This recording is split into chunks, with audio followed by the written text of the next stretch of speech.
हम सभी के लाइफ में फाइनेंशियल प्लानिंग करना बहुत बड़ा चैलेंज होता है, जिसके कारण हम अपने गोल को अचीव करने में नाकामयाब रहते हैं।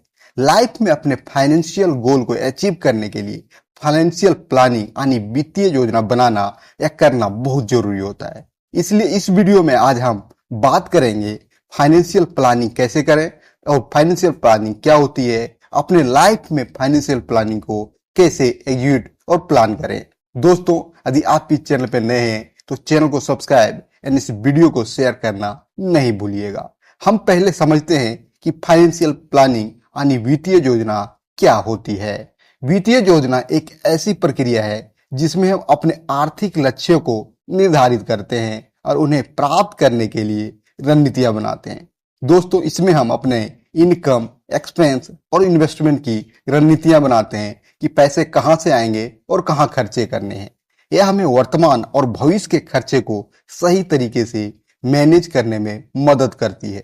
दोस्तों, अब वित्तीय योजना हम दो तरह से बना सकते हैं, एक शॉर्ट टर्म के लिए और एक लॉन्ग टर्म के लिए। दोस्तों, आइए जानते हैं कि शॉर्ट टर्म प्लानिंग यानी शॉर्ट टर्म फाइनेंशियल प्लानिंग कैसे बनाई जाती है। तो सबसे पहले पहला स्टेप आता है कि आपातकालीन स्थितियों के लिए एक फंड बनाएं। यह फंड कम से कम 3 से 6 महीनों के खर्चे को कवर करने के लिए होना चाहिए। दोस्तों, आपातकालीन के लिए जैसे आपके घर में कोई मेडिकल सिचुएशन आ जाती है तो एकाएक आपको पैसे की जरूरत पड़ती है। उस चीजों के लिए आप कम से कम कुछ पैसे अपने बचा के रखें। दूसरा आता है ऋण का प्रबंधन। मतलब आज के लाइफ में मिडिल फैमिली के घरों में कुछ ना कुछ कर्ज हर कोई के माथे पे होता ही है। तो इन कर्जों को सॉल्व करने के लिए जो आप इनकम कर रहे हो उसे में से कुछ बचाना शुरू करें और उसे धीरे धीरे खत्म करने का कोशिश करें। अगर आपके पास कोई ऋण है तो उसे जल्दी से जल्दी चुकाने की योजना बनाएं। उच्च ब्याज दर वाले ऋणों को प्राथमिकता दें।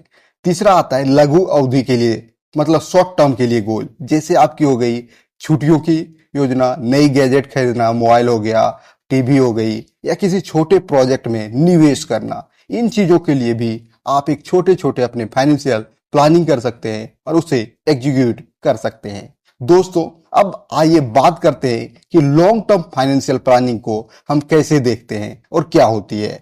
दीर्घकालीन योजना यानी लॉन्ग टर्म के लिए जो प्लानिंग होती है उसमें हम 5 साल या उससे अधिक समय के लिए बनाई जाती है।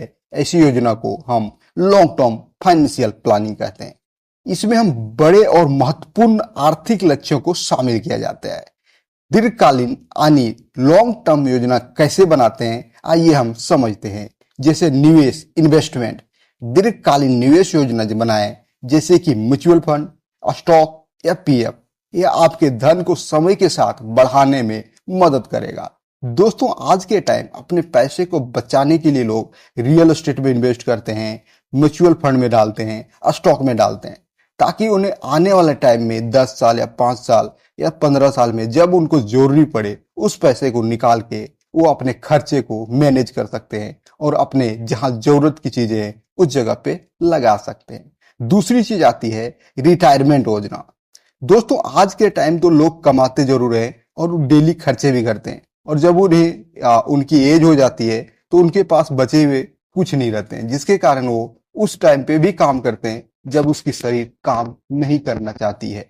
इसके लिए अभी से आपको अपने रिटायरमेंट के लिए कुछ पैसे जोड़ना जरूरी होता है। रिटायरमेंट के लिए एक मजबूत योजना बनाएं या सुनिश्चित करें कि आपके पास रिटायरमेंट के पास भी पर्याप्त धन हो, ताकि आप लास्ट टाइम में आपको काम करने की जरूरत ना पड़े।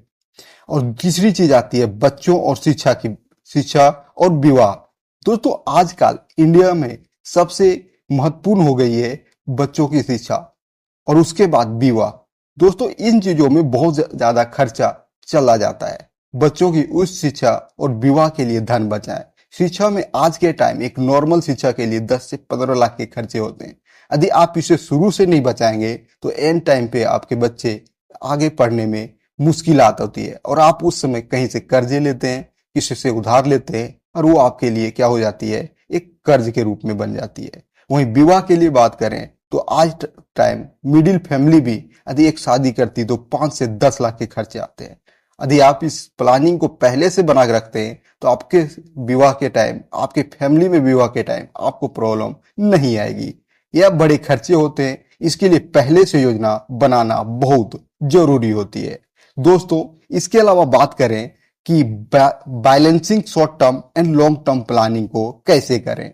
आपातकालीन, अब अल्पकालीन यानी शॉर्ट टर्म और दीर्घकालीन योजनाओं के बीच सही संतुलन बनाना बहुत महत्वपूर्ण है। यह सुनिश्चित करें कि आप दोनों के लिए पर्याप्त धन आवंटित कर रहे हैं, मतलब बांट रहे हैं। आप जो अर्निंग कर रहे हैं उसे दोनों चीजों के लिए अलग अलग रख रहे हैं।